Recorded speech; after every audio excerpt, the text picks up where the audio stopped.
سر آپ تو امریکہ میں تھے، شاید آپ کو نہ پتا ہو، یہاں پاکستان میں جو گندم کا ایشو جو ہے وہ بڑا امپورٹنٹ ہوا ہے. اس کی گندم کی موومنٹ پر پابندی ہے. اس کی سپورٹ پرائس پہلے اناؤنس نہیں ہو رہی تھی، اب وہ اس کی سپورٹ پرائس بھی اناؤنس ہو گئی ہے.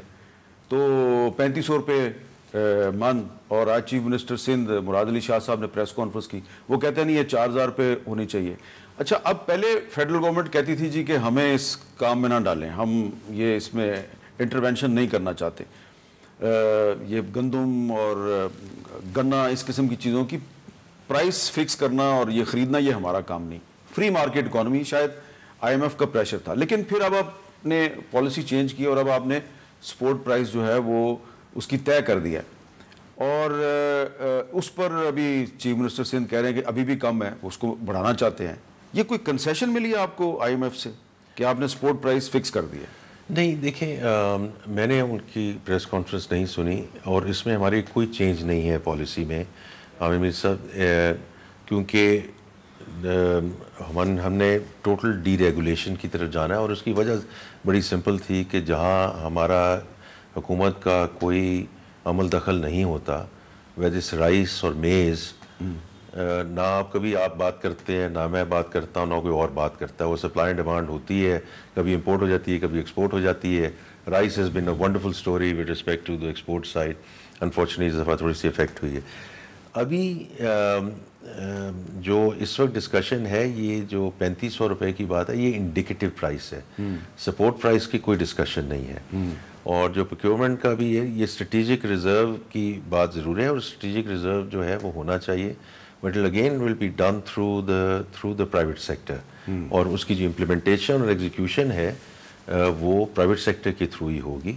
بس دیکھیں، یہ جو پاسکو جیسے ادارے تھے فار دا لانگسٹ ٹائم، اور جس کو اب ہم بند کرنے جا رہے ہیں، the way utility service corporation has been closed, اس کا مین جو نقصان ہو رہا تھا کہ کوئی مجھے نہیں سمجھا سکا آج تک کہ اس میں فارمر کا کیا فائدہ تھا، کیا نہیں تھا. جو ہم سبسڈی بھی دیتے تھے وہ کرپشن کی نظر ہو جاتی تھی. تو اس لیے یہ ساری بات کی گئی. اچھا، جو ڈی ریگولیشن کی بات ہے وہ بات درست ہے کہ deregulation means end to end deregulation. اس میں پھر کوئی اور قدغن نہیں لگ سکتی کہ انٹر پروونشل کوئی چیز اور ہو جائے اور اسی طرح شوگر والی جو ہے وہ بھی ڈسکشن اسی سائٹ پہ جا رہی ہے کہ ہم اس کو end to end deregulation کی طرف لے کر جائیں. تو I think as far as we concerned اس میں اس لیے یہ ٹرانزیشن ہے. یہ میں نے سوال آپ سے اس لیے کیا ہے کہ آج ہی اناؤنسمنٹ کیا ہے کہ یہ جو آل پاکستان نان بائی ایسوسی ایشن ہے، 28 اکتوبر کو وہ ہڑتال کر رہے ہیں. وہ کہتے ہیں جی کہ ہمیں آٹا مہنگا ملتا ہے لیکن حکومت کہتی ہے کہ آپ روٹی سستی کریں. تو ہم سستی روٹی نہیں بیچ سکتے، ہم نے روٹی کرنی ہے 25 روپے کی، نان بھی ہم نے 30-35 روپے کا کرنا ہے. تو اگر ڈی ریگولیشن کرنی ہے پھر تو یہ قیمت پہ کنٹرول نہیں رہے گا، اور وہ ہڑتال بھی کر رہے ہیں، پھر کیا کریں گے؟ اب اس میں دیکھیں دو چیزیں ہیں نا، کیونکہ اب اس میں آئی کین اپریشیٹ کہ یہ اسٹیپل ہے، اس کی اوبیسلی سینسٹیوٹی جو ہے وہ زیادہ ہے compare to some other crop. لیکن اس میں دونوں چیزوں پہ ہمیں کام کرنا پڑے گا ایز وی گو فارورڈ. ایک تو جو ٹرانزیشن ہے یہ ہم نے کیسے مینیج کرنی ہے، اور یہ جو ابھی آپ نے سارا ذکر کیا ہے، this is about managing that transition. اور پھر ویٹ پالیسی جو ہے وہ 26 میں پوری اس کا ڈی ریگولیشن انشاءاللہ اناؤنس ہوگی. دا ادر تھنگ اس میں یہ ہے ویٹ پالیسی کی ڈی ریگولیشن. بالکل اسی طرح جو شوگر ہے اس کی ڈی ریگولیشن. لیکن یہ ٹرانزیشن میں جو ہمیں اس وقت کرنا ہے. اور دیکھیں دوسرا ایک سینسٹیوٹی ایشو اس دفعہ ضرور یہ ہے کہ جو flood has affected agriculture sector, تو ہمیں اس کو تھوڑا سا ملحوظ. لیکن سر آج سندھ اور خیبر پختونخوا حکومت جو ہے وہ یہ کہہ رہی ہے جی کہ گندم جو ہے اس کی موومنٹ پر پابندی لگائی گئی ہے. تو یہ بھی جو آپ کی یہ ایز وی گو فارورڈ اس پہ پھر یہ قدغن نہیں لگ سکے گی. جب ڈی ریگولیشن ہو جائے گی یہ قدغن نہیں لگ سکے تو پھر کوئی صوبہ جو ہے وہ یہ نہیں کہہ سکتا کہ جی جو ہمارے صوبے میں گندم پیدا ہوئی ہے یہ ہمارے صوبے سے باہر نہیں جائے گی. دیکھیں end to end deregulation تو یہی ہے نا، اگر کہیں بھی گورنمنٹ کی انٹرونشن آ گئی تو وہ پھر end to end deregulation تو نہیں ہے. تو یہ ساری چیزیں ہمیں طے کرنی پڑیں گی، ہر چیز صوبوں کی. اس کے لیے تمام صوبوں کو آپ کے ساتھ بیٹھنا پڑے گا. وہ تو بہت ضروری ہے جی. اور دوسرا یہ ہے کہ دیکھیں administrative steps are also important Amir صاحب، اور آپ اس کو بہتر طریقے سے سمجھتے ہیں کہ اگر آپ کو یاد ہو کہ جب ہماری کرنسی یہ میں آپ کو واپس لے جا رہا ہوں 22-23 میں واپس, تو اس وقت دو چیزیں ہوئیں.